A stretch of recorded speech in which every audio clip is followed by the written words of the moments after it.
Hello, everyone. Welcome to Jamaica 411. Thank you so much for joining me for this breaking news item.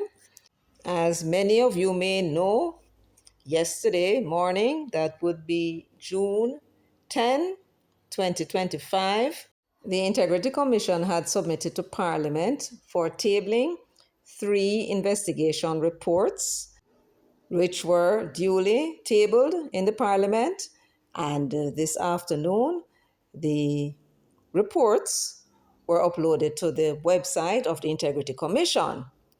Now, we know you've been waiting with bated breath to see whether or not these were the illicit 8 or 6 or 7 or whatever they are nowadays.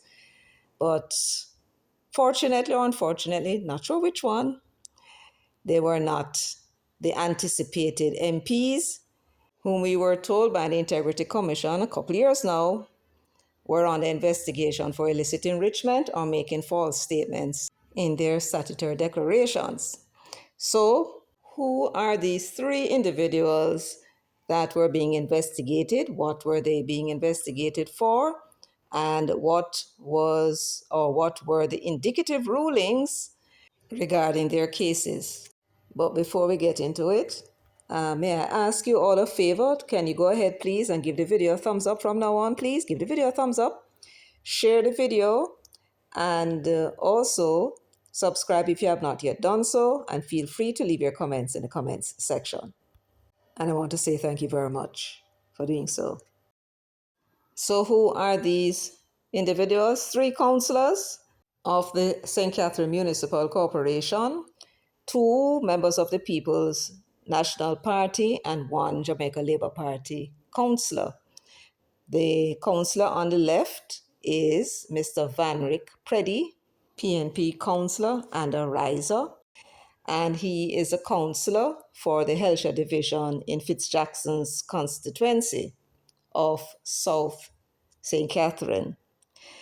The gentleman in the middle, he is Mr. Donovan Guy, and he is a Jamaica Labour Party councillor for Twickenham Park in Dennis Daly's constituency of Eastern St. Catherine. And the last person on your right is Mr. Dwight Burke, and he is the People's National Party's councillor for the Sligoville Division in Natalie Garvey's constituency of North Central St. Catherine. So what exactly are they being charged for, and what were the indicative rulings in their cases? They were all 3 of them charged under Section 43(1)(a) of the Integrity Commission Act. Let me read it for you. The Commission's Director of Corruption Prosecution, pursuant to the provisions of Sections 34(1)(a) and 34(1)(b) of the Integrity Commission Act, has reviewed the subject report and upon careful consideration has determined that Mr. Vanrick Preddy should be charged for breach of Section 43(1)(a) of the Integrity Commission Act for failure to file statutory declaration. So when they said he has reviewed the subject report, this is the Director of Corruption Prosecution, Mr. Renee Lawrence, whom we're keeping our eyes on, Dayton Campbell's best friend that they replaced when they fired Keisha Prince Kamika, and he got a report from the Director of Investigation. And this is what he said. Now, he reviewed the report and found that Mr. Vanrick Preddy, that's the PNP's councillor for Hellshire, should be charged for breach of Section 43(1)(a) of the Integrity Commission Act for failure to file statutory declaration. The same thing was said about Mr. Donovan Guy, who is the Jamaica Labour Party's councillor for Twickenham Park. And the same thing was said also of Dwight Burke, the PNP's councillor for Sligoville. Yes, all 3 of them are to be charged under Section 43(1)(a) of the Integrity Commission Act for failure to file statutory declaration. Now we're going to check with Section 43(1)(a) of the Integrity Commission Act to find out what that was about.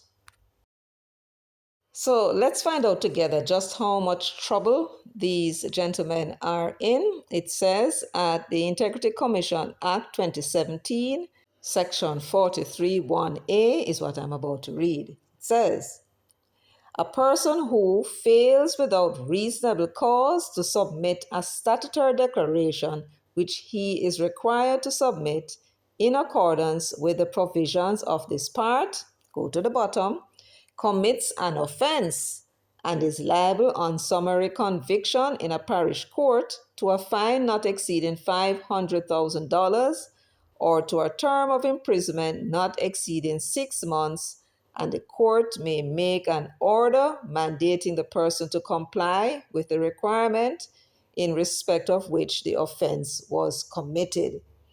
So they're saying that they did not submit a statutory declaration. Now, that's what they said.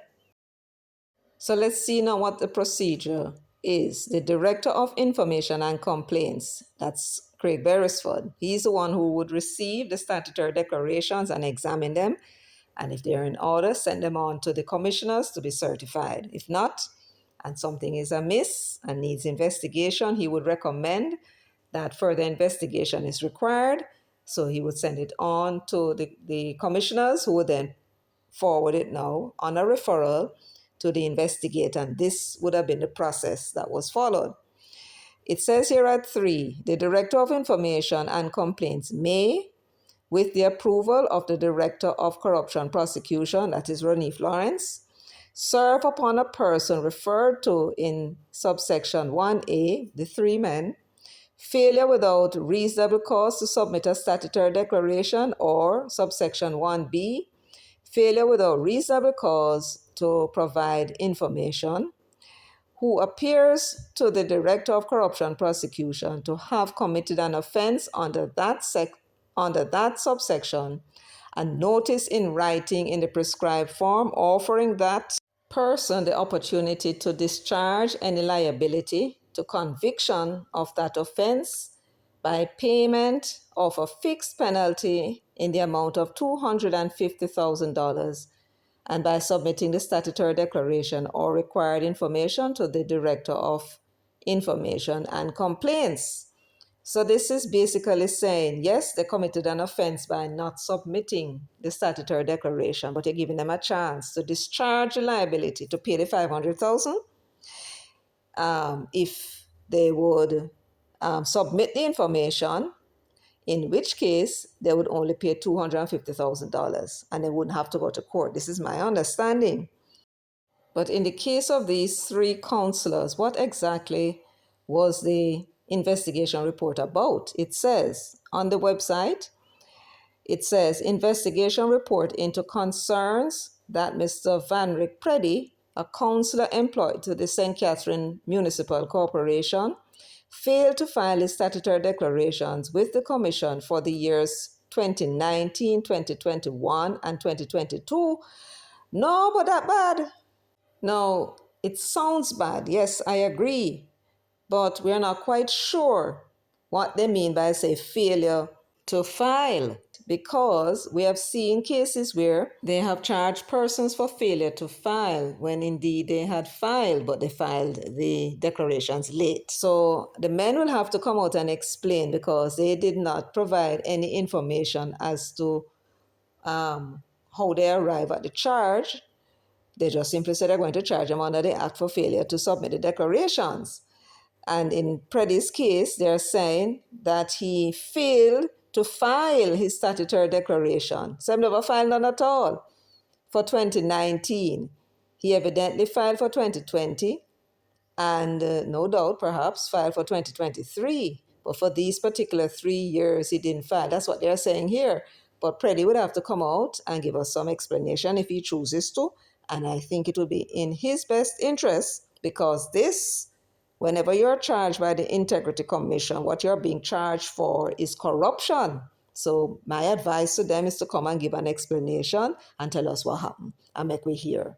In the case of Mr. Donovan Guy, The Integrity Commission report said investigation report into concerns that Mr. Donovan Guy, a councillor employed to the St. Catherine Municipal Corporation, failed to file his statutory declarations with the Commission for the years 2019, 2020, 2021, and 2022. But what does it mean? Is it that they were never filed at all, or were they late in filing?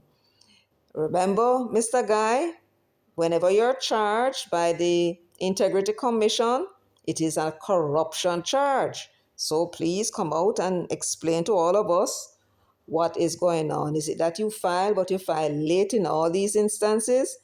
Or is it that you never file at all? We need to know. Corruption charge, serious business this. And finally, there is the investigation report into concerns that Mr. Dwight Burke, a councillor employed to the St. Catherine Municipal Corporation, failed to file his statutory declarations with the Integrity Commission for the period 2022. So just 1 year for him.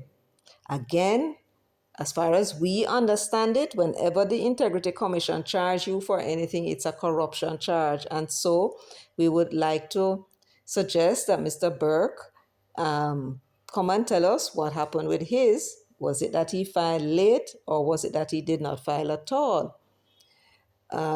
We need to know. We need to know.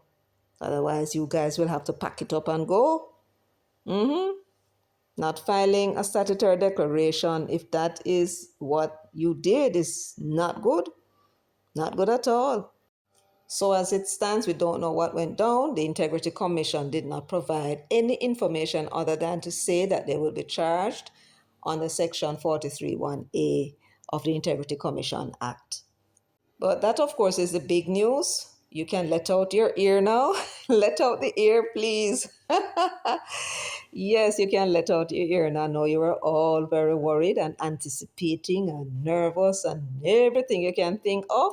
But you can relax now and just breathe. So there were just the 3 councillors, 2 PNP councillors and a JLP councillor, that were charged for failure to file their statutory declarations for a number of years. In the case of Dwight Burke, only 1 year, 2022.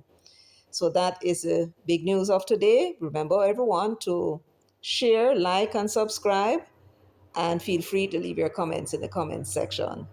Until next time, take very good care of yourselves and walk good.